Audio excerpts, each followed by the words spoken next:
welcome to Once Upon a Time in Addiction. I'm Mike, your host, and I'm an addict. On today's episode, what I want to talk about is I would like to talk more about the positive side of recovery. We've talked in depth about the dark side of addiction and the negative side of addiction. But what I want to focus on today's show is the positives. And to do that, I have a special guest on the line. Willie. Willie is a man who has been in recovery for quite a number of years, and he has agreed to answer a couple of questions today and to share his experience, his strength, and his hope with you. I'm very, very glad to have him. He's a wealth of knowledge when it comes to recovery itself. So, Willie, thanks very much for coming on.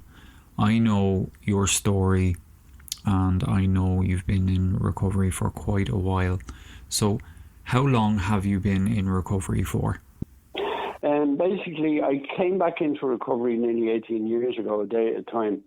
Before that, I had been in recovery for years, a history of relapse, bad history of relapse, but thankfully, a day at a time now, as I say, it's nearly 18 years back in. That's some going in 18 years. Would you say, looking back before you got into recovery, even looking back when you were younger, would you say that you always had an addictive personality? Do you think it was something that was in you, or do you think it was based on circumstances? I think it was always there with me. Looking back now, I think I always had that bit of a, how would you say, addictive addiction in me. And, as I look back over the years, if it hadn't been alcohol with me, it probably would have been something else, Mm-hmm. But, yes, I'd say yes to that question. Anyway, definitely, yeah. I can absolutely relate to that myself. So you were out there for a long, long time, obviously, before you found recovery. You were struggling. Had you dipped in and out of meetings, so you'd gone to meetings and tried and were in and out of them then? Yes, looking back now, my first AA meeting which I attended was around the mid-1980s in Dublin. Yep. And, I think the reason I actually went to a meeting was because I had heard that, people that thought they had a problem with maybe alcohol, that they'd go to AA. Now, I didn't know very much about it. I heard it was, it helped a lot of people. Mm-hmm. And at that particular time, it was starting to become a problem, financially and in other ways, with employment and stuff like that. So I decided to go on anyway, and that was basically the first meeting I went to in a library in Dublin. And I knew I belonged there. The minute I walked in, I said, yeah, to myself, I said, I belong here. Yeah. Unfortunately, I say, I didn't stay. Yeah. I went to a few, and then I went back out drinking again. Yeah. That's sort of history of relapse I had. Well, you probably notice yourself, and you've probably seen it yourself in meetings. It's very normal as well to come into those meetings and to go back out there and dip in and out of it. I'm sure you see a lot of people doing that yourself through meetings. Oh, I have, and I still do, and, I think when you're ready, with me, as I said, I knew I belonged, but I was still clinging on to this thing in my head. Mm-hmm. I'm not as bad, I'd be okay, yeah. And would you say did you try other ways to quit drinking before you went to meetings? Had you ever tried anything else to abstain? From your memory, was there ever anything else you did, thinking, right, this is gonna, if I just avoid this, or I do that and do this, or was it always just straight away you sort of were drawn towards going to a meeting? Well, looking back, when I was very, very young, I was only a kid, really, to make my confirmation. A lot of us at that time, took the pledge, to abstain from alcohol, that was a normal thing, as probably not in Ireland. But, it was sort of very immature at that time. We didn't really understand because I hadn't even touched alcohol at that particular stage. Yeah. And, you know, there's stuff happened when I was younger, you know, without going too much into it, you know. Mm-hmm. I think the effects that alcohol could have on people, you know, and I used to say to myself, God, I don't want to be like that. I don't want to end up, you know, that like that with drink, Mm-hmm. you know. But Yeah. No, I understand that. And I suppose having attended that first meeting and been out there, had a relapse, and then gone back to the meetings, what advice would you give to somebody attending their first meeting? For that person that's going in for the first time, everything's raw, they're probably terrified even before they go into that meeting. Maybe they've been pushed to go to that meeting by somebody else, or they just felt that, you know, I have to do this on my own. Is there a piece of advice you would give to somebody that will be going to their first meeting? Yeah, one of the main things that personally I found that attracted me to go back to meetings, you know, like I was, of course, I was a bit apprehensive and anxious going into a room with people I never met in my life, Mm-hmm. didn't know what it was all about. But one of the traditions of the AA fellowship, it's tradition 3. I won't go into it, you know. Yeah. Is the only requirement for membership is a desire to stop drinking. Yeah. Excuse me. And that attracted me, a desire. Nobody said to me, you have to stop drinking or else. Mm-hmm. It's just a desire. That's the only, you know, thing if you want to become a member. Yeah. So I found that, and I've heard a lot of people say that that's what kept them coming back to AA.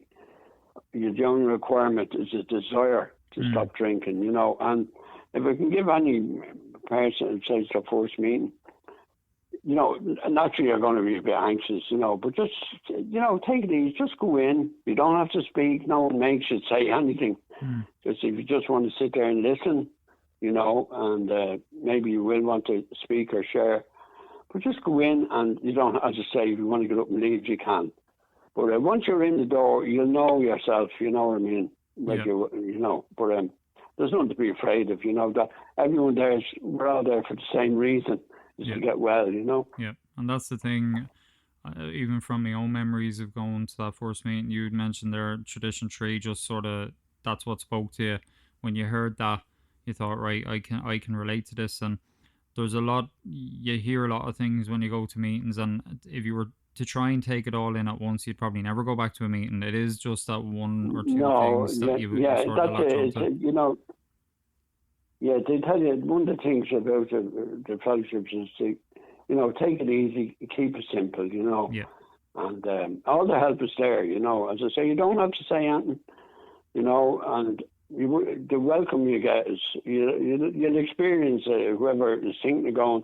When you go in, you'll experience it for yourself. Yeah. It's hard to explain, you know, the welcome you get. Yeah, I would agree with that. It's very, very hard to put into words when you walk in the door, and you don't know what to expect. In my own fellowship of NA, what we say is hugs, not drugs, you know, so it's sort of, that was the first thing that was ever said to me, and then somebody gave me a big hug, and I immediately knew that I was safe and I was okay where I was. And I suppose feeding into what we're talking about, you'd mentioned before that you suffered a few relapses yourself.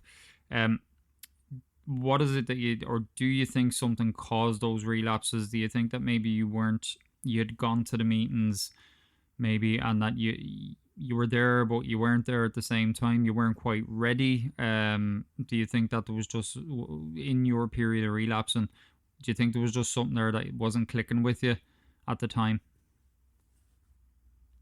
Yeah, as I say, looking back on it, you know, I had this thing that I could not imagine a life without alcohol in my life, because I'll put it this way. To me, you know, when I had my first drink, you know, because I always felt this sense of insecurity and low self-esteem, you know, you hear a lot in the rooms, this thing about low self-worth. And when I found alcohol, it was like magic potion, I'll be honest, you know. I was like, God, you know, this stuff is great, because it seemed to take away all that shyness and insecurity. And the way I best describe that on a personal level is, it was like an anesthetic for my emotions. It numbed all those feelings of, you know, low self-worth and not being good enough. Mm-hmm. But you see, it's like any, as you know, any kind of anesthetic. I put it this way: if a doctor gives you an anesthetic, say for a toothache or a dentist, Yeah. it'll numb the pain. Yeah. But eventually, that anesthetic is going to wear off, and the pain is sort of still there. And that's it. It's like any sort of painkiller or whatever you want to call it. Eventually, they stop being as effective. The more you're taking something, the less effective it becomes. Basically, it's self medicating, is what it is. It is, yeah. And would you have any advice for anybody that's caught in that cycle of relapse? Would you have any advice for anyone? What's your thoughts on that of getting out of that? Like, do you remember what got you out of that cycle of relapse? It was actually, to be honest now, I just go back to when I went to the first meeting that, long time ago. Mm-hmm. There's a lot of science and, things in the room, but the one that attracted me was a big sign on the wall and had "Keep Coming Back." Yeah. And that stuck with me from that day, even to today. Mm-hmm. And when I was leaving after the first meeting, everyone said, "Willie, it's great to meet you. You're very welcome here. Keep coming back." Mm-hmm.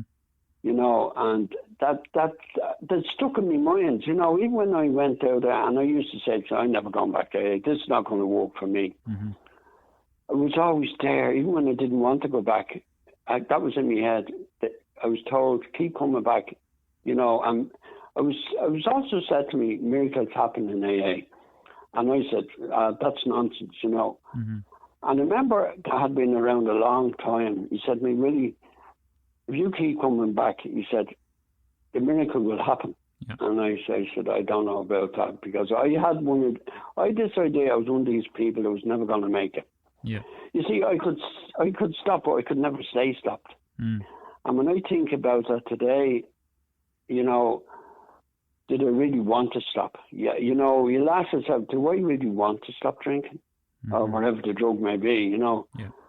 And today I do. I want to stay stopped. And the only way I know how to do that, for me on a personal level, is Alcoholics Anonymous. Yeah. Attending regular meetings, talking to members, doing a bit of meditation and prayer. I don't talk about prayers. It's not for everyone. But look, for me, that's what works. Yeah. It's a combination of a lot of things, but they will find it themselves. But if there's one thing I'll say to anyone is relapse, don't give up. Mm-hmm. The doors of AA are always open, or NA, whatever the recovery thing is. They're always there, and you'll never be turned away. Yeah. That's all I can say on that, really. Yeah, I agree with that. That you could be anywhere in the world, and if there's a meeting the doors are open. It doesn't matter what religion, creed, race. Doesn't matter. I've been now. I'll be honest. Since I came back into recovery, I've been away to Lanzarote. I got meeting over there. I was over in Canada. I got meetings there, and it's the same thing. The welcome, the minute you walk in, the hand is out, shake your hands. Would you like a tea or a coffee or whatever? Yeah. And it's attraction rather than a promotion. That's the thing that works with the fellowship. And that's it. You've sort of even proved your point there. You're saying you were in Canada, and you made sure you got a meeting when you were away, and that's what's keeping you sober, basically. Now I know. Yeah, members. Yeah. Yes. Would you say would you be on the phone a lot to members? Do you pick up the phone a lot? Oh God, I would. Yeah. Now, years ago, and just going back to the relapse end of things. Yeah. It was suggested, and it's suggested in all recovery programs. Pick up the phone. Mm-hmm. If things get too much for you, and your head is starting to.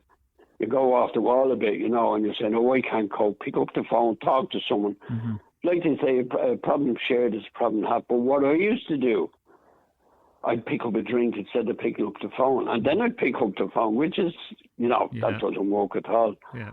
But today, what I do, with my head, and even after all this time in recovery, I can have bad days. We all can, whether people are, have an addiction or not. Life on life's terms can be tough, but particularly for people that has an addiction, things can overwhelm them. They can seem oh God, I'm not going to be able to cope with this. So what I do today, instead of going to the off license or going to the bar or wherever, I pick up the phone, I share what's going on in my head. But see, before I didn't do that, I think it was because I didn't trust people, but I do today, Yeah. And it's actually, it keeps me alive, I'd say that, Yeah. because if I had kept drinking, I know in my heart I wouldn't be here today. I would not be on this earth, and but that's one of the secrets, is to pick up the phone. I must have over 200 numbers in my phone. I don't ring everybody, Yeah. but they're there and they'd ring me, And that's the thing you touched on. It was a trust issue for you as well, but isn't it incredible that when you start picking up the phone, and as you get more recovery time behind you, the trust also comes back for other people with you too. And that's what's so fantastic about recovery. You go in not trusting and you've lost trust, but you gain all that trust as you go along, and that's one of the fantastic things I think about recovery as well. As well as that, you gain the trust back from your family, your friends and family, because when you're out there in active addiction, whether it be alcohol or drugs or whatever it is, people get to the stage you can't trust you, and that's not their fault. That's my fault because of my behaviour. Saying now, how long is it going to be before the fella goes back drinking again? Yeah. And so it's all right, and it takes a long time to get that trust back. And which is understandable. Yeah. But once you regain that trust, and it's great, it's hard to describe, I think it really is. I think life just clicks into another gear whenever you start getting all those things back in your life again, and your recovery clicks up a gear as well. And the positive energy attracts positive energy, so the more positive you are, the more positive people are around you, the better things. It's like a ripple effect, you know what I mean? Once I started to really get well, like people, as you probably know, this is a family disease, and I didn't realise the effect I had on my family, say my kids and my wife or whatever it may be. Mm-hmm. But it's only when you really, you say, Jesus Christ, But it's not that you don't care when you're in addiction. It's just that you can't see any other way. You don't think you're causing that many problems. Whether it be financially or you might be there for your wife and kids. Yeah. Or I remember I heard a man share a meet one night, and it's made a lot of sense. He said, my wife and children are hostages to my drinking. And I said to myself, Jesus Christ, that makes sense. Excuse the language. Mm-hmm. That makes sense, Yeah. Because really people around us, especially family, they're like hostages because they don't know, are we going to go back drinking? Are we going to go missing? Yeah. They worry because our families, Yeah. But we don't realise that at the time. Or we do, we don't want to say it because the addiction is too strong, Yeah. And that's the thing. Your addiction has you by the throat. You're a hostage to your own addiction, and then in return, your family and your friends become hostages of it too. As you say, it has a ripple effect. So, but that's the negative ripple effect of active addiction compared to the positive effect when everything's going well. Yeah. All those good things start to come back into your life as well. I suppose. Yeah.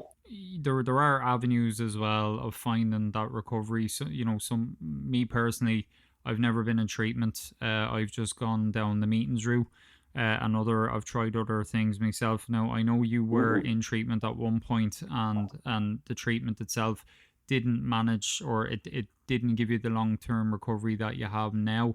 What would you say about the treatment? I mean, what was your first memory of going in? Were you relieved when you first went into treatment, or were you terrified?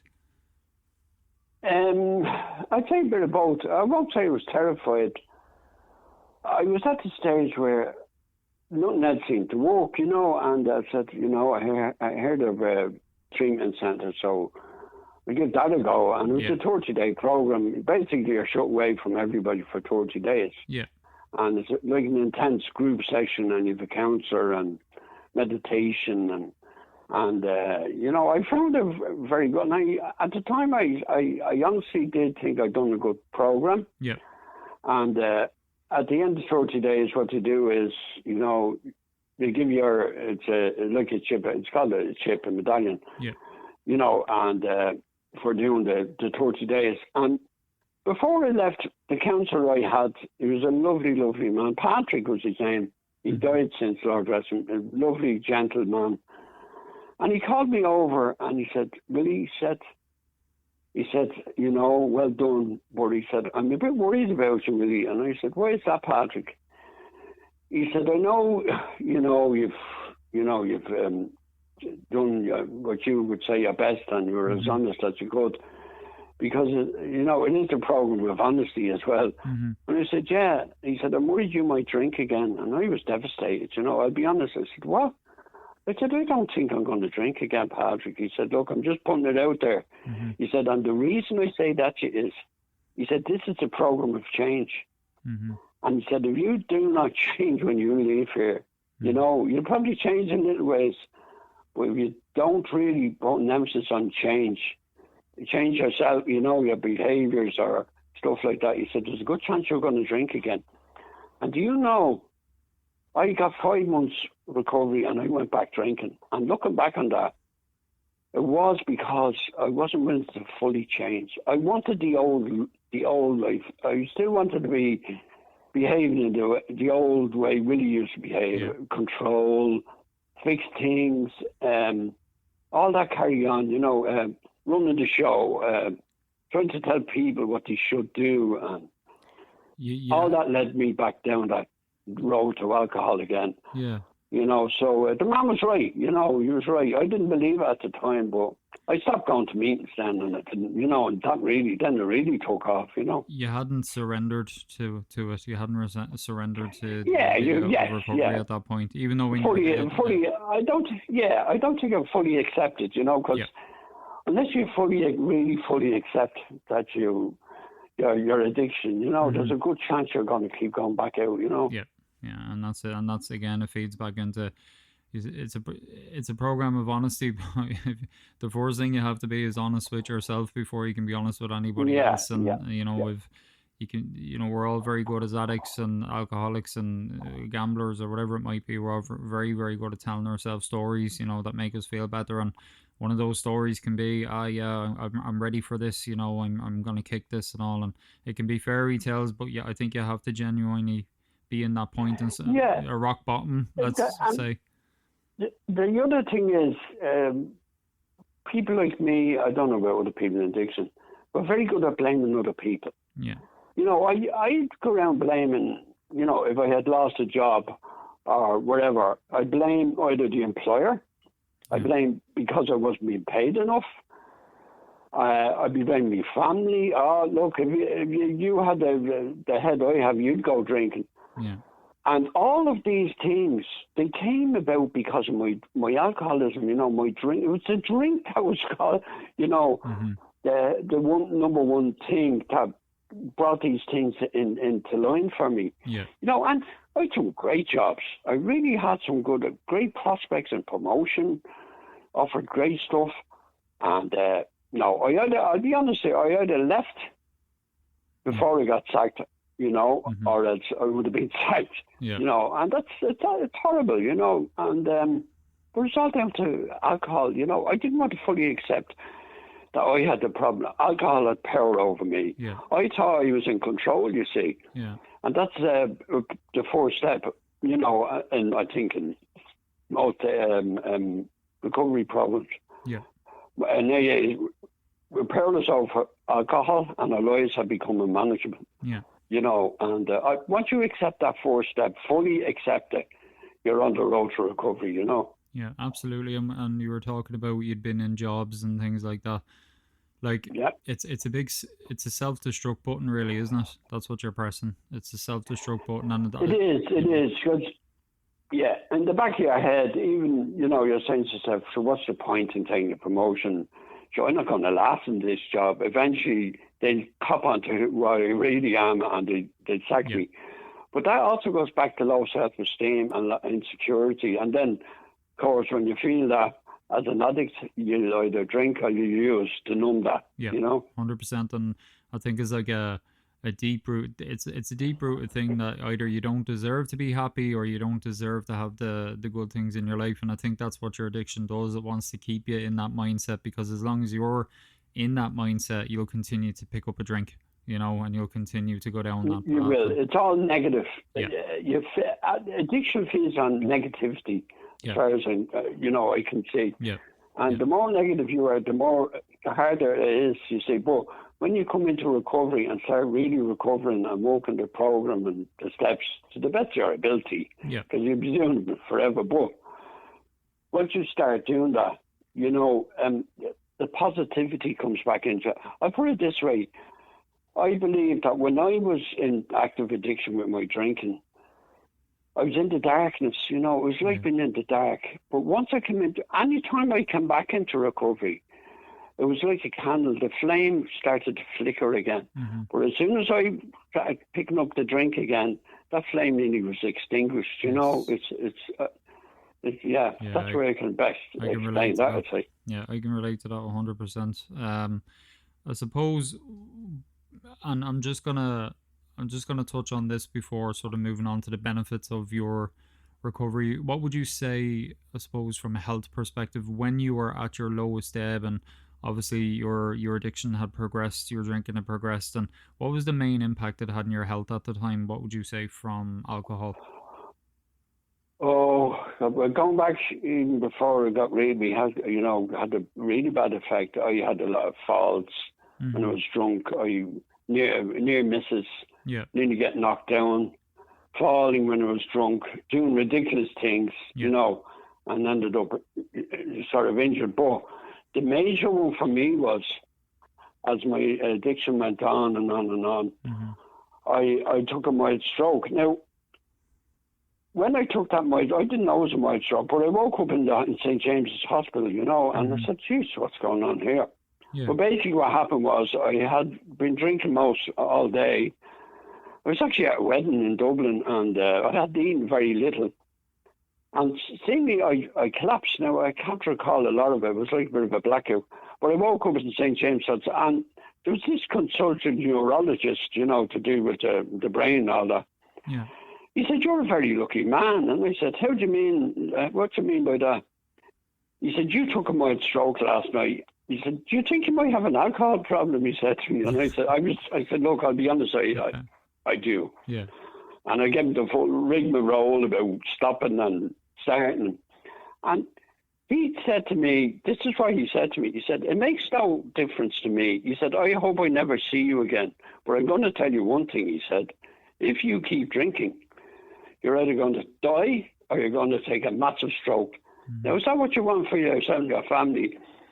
And I said, no. I said, and anyway, that was the major health issue, for me. I could have died that night, or ended up in a wheelchair. Yeah. But that's where addiction will lead us, There's a thing in AA, and, I suppose it goes for all addictions. They say there's three ways you will end up. You will end up either locked up, covered up, or sobered up. Yeah. And that, I believe that to be true. I really do. And the covered up part, unfortunately, is the mortuary. Locked up is either prison or psychiatric hospital. And sobered up is today, Mm-hmm. Yeah.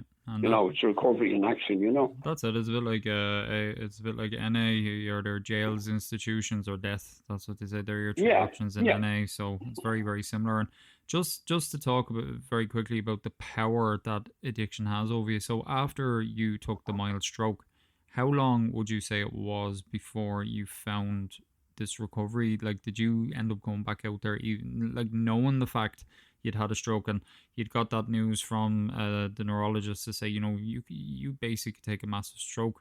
Had your addiction got that much power over you that still wasn't enough at that time? Oh, unbelievably so. And this is the insanity of the forced drink. To talk about the drug, the insanity. Yeah. When I left the hospital, maybe 4 days later, I got the train home. Yeah. They had to put me on a bit of medication. Yeah. I got off that train and walked into a bar and picked up a drink. Now, when I look back on that, Not only was that selfish, but the insanity of it. After being told by a consultant neurologist, if you drink again, you'll either die or take a massive stroke. Yeah, you're playing, but that didn't stop me. No, it's Russian roulette with your life. You basically went and played Russian roulette. Yeah, it was like having a load of gun with one bullet, and that's frightening. But that's the powerlessness. Yeah, absolutely. The powerlessness. Yeah, definitely. And to anybody listening in on this podcast today, you're probably in a situation yourself where you're feeling powerless, and you might have had a drink today, you might have took a drug today, and that's the thing. That is the power addiction has. It is not your fault, but there is an answer. There is something you can do. There is a way back. Yeah, there is a way back. You hear different sayings and they all make sense. Like they say, people in addiction that's in recovery, we're not bad people trying to be good. We're sick people trying to get well, because we're very sick when we're in addiction. Now, people outside of the fellowship or that don't understand it, a lot of people that don't understand addiction say, if they wanted to stop, they could just stop, or he's a lovely family. Why does he keep drinking or taking drugs? But it is a disease, It's a disease, and it's recognised by the World Health Organization. Alcoholism, it is a disease, and unless it's treated, you'll die, you lose everything basically. Like any other major disease, it's a progressive illness, and again, there is only one way you will end up from it, unfortunately. And I suppose on a more positive note, like what has since you found recovery, like what has changed in your life now? What's the best thing about recovery for you? There's so many things, Mike. A peace of mind would be number one. The peace of mind I have today, God, it's hard to explain, and the happiness just to wake up in the morning with a clear head, knowing where I was last night, knowing I didn't insult anyone, having a couple of bob in my pocket, it might be much, a couple of euros or whatever it be, getting up, having a breakfast, it could be only a boiled egg, could be a bit of toast, having a shave, a shower, and facing the day. And, that so-called normal stuff. But for us, for people that has been in addiction and, goes into recovery, them things, they mean so much, just those little things. And to, just to go for a walk and not to have this craving and compulsion. I thought that would never, ever leave me. This craving, just one, I just have one. But today, thankfully, a day at a time, I don't have that craving. And it's all thanks to the fellowship that I'm in. I give, mostly the fellowship and the work I've done myself, on my recovery. Because it is a program of action. You must take action. I could turn around and say, I don't need AA now, and I'm sober now, nearly 18 years, so I know better. That is my addiction lying to me and deceiving me, because I know if I go down that road again, I'll drink again, so. And that's it, what you're saying there about even the simplest things in your life now, having a shave, having a wash, going for a walk, eating breakfast, they are mirror image things of when you're out there in active addiction, where you don't wash, you don't shave, you couldn't be bothered going for a walk. It's the last thing you're going to want to do.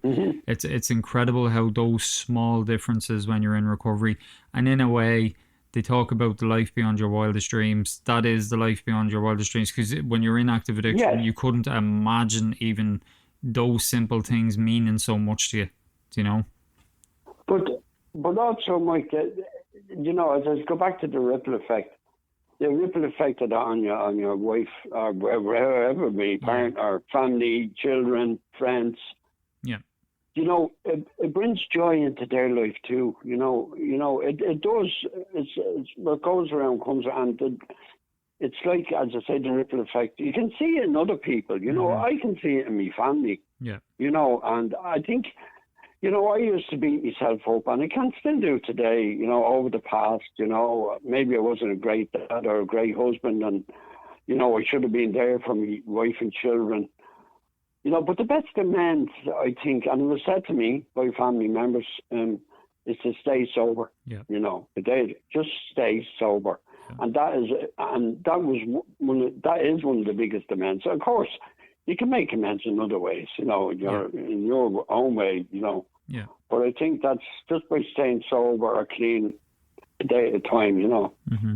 And for you, I suppose we'll finish on this. And again, thanks very much for coming on and sharing that with myself and anybody tuning in. I can identify with so much of what you've said here this evening. What's your favorite mantra in recovery? Is there one thing that you tell yourself every single day that just helps you to keep going? Well, there would be a few, but I go back to the one I said in the beginning, keep coming back. It means so much to me, when we say it at meetings, just keep. And the other one is live and let live, just let people live and live and let live, don't be trying to grow. That brings me back to the point that I cannot control people, place, or thing. Yeah. That's simple as that, and just let people be, and look after your recovery, and it'll all work out. Believe it, it gets better day by day. Yeah, and that's it. Even my own is just do the next right thing. For me, that's the most powerful one that I can think of, because I can tell you I do a lot of wrong things. So for me to always remind myself, just try to do the next right thing, that's enough to stop you from... And the other thing before, signing off is don't be too hard on yourself. As someone said to me one day, and when I was struggling, he said, Willie, remember one thing, you might be an alcoholic, but you're a human being as well. Yeah. So don't be beating yourself up. Yeah. Of course we all have these defects in character, we're not perfect, Yeah. But once you know you're doing your best, you'll be okay, Yeah, and I completely relate to that, and it sounds to me like you're a great ambassador for the Alcoholics Anonymous program. You can tell the way you're talking, you're very, very passionate about what it is you're saying, and you believe in what you're saying, because you are recovery in action, and it shows even just through what you're saying to me there. And so I just want to thank you very much for coming on. It's been brilliant to hear your point of view on these things, because that's the one thing about recovery. Everybody has their own recovery, if personal recovery to them, but the one thing about all of this for all of us, addicts, alcoholics, whatever it may be, is the identification that we all have. And I'm sure that there are so many out there listening in that have hopefully got an awful lot from what you've said here this evening. So thanks very much, Willie, for coming on, and I'll hopefully have you on again sometime in the future. Thanks very much. I'd have grand, and it could have been one person, but it was a pleasure, doing it, and that's it. And thank you very much for asking. No problem at all, Willie. Thank you. So there you have it, folks. That was Willie, and I think you'll agree that was an absolutely fascinating insight into his life, into his addiction, and into his recovery. Thank you very much, everybody, for tuning in on this episode. I thoroughly enjoyed that one myself. Look forward to seeing you on the next episode of Once Upon a Time in Addiction, which is a once upon a time in a podcast story. Thanks very much, folks, and remember, you're not a bad person, you just have an addiction. Be kind to yourself out there. Gratitude every morning, gratitude every evening. Reach out to somebody, get a meeting, do what you need to do to stay clean and sober today. Thanks, folks.